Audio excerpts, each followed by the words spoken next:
நிற்பதும் நிர்மூலமாகாதிருப்பதும் தேவனுடைய சுத்த கிருபை.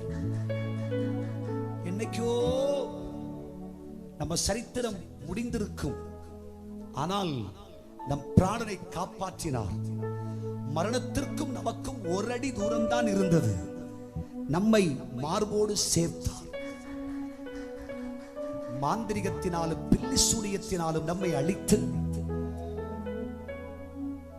நாம் வாழ்ந்திருக்கிற இடத்தை விட்டு நம்மை ஓடச் செய்ய வேண்டும் என்று பல சூழ்ச்சிகள் செய்து ஒன்று மாறி பல பிரச்சனைகளை நமக்கு எதிராய் கொடுத்து பல மனிதர்களை தூண்டி அனுப்பி நமக்கு எதிராய் யுத்தம் செய்தார்கள். அங்கேயும் கர்த்தர் நம்மை நிலைநிறுத்தி வைத்திருக்கிறார்.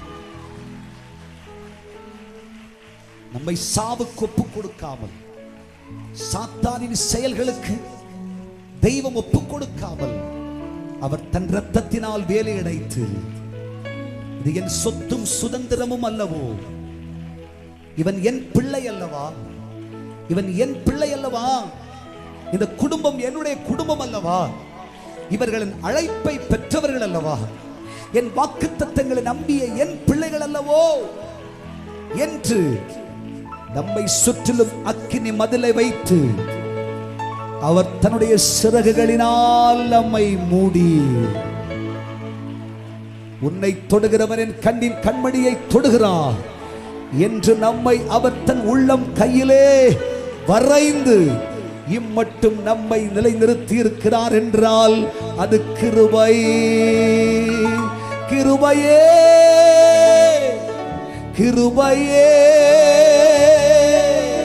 மாறாத நல்ல கிருபையே. இரண்டு கரங்களை உயர்த்தி கிருபையே, கிருபையே,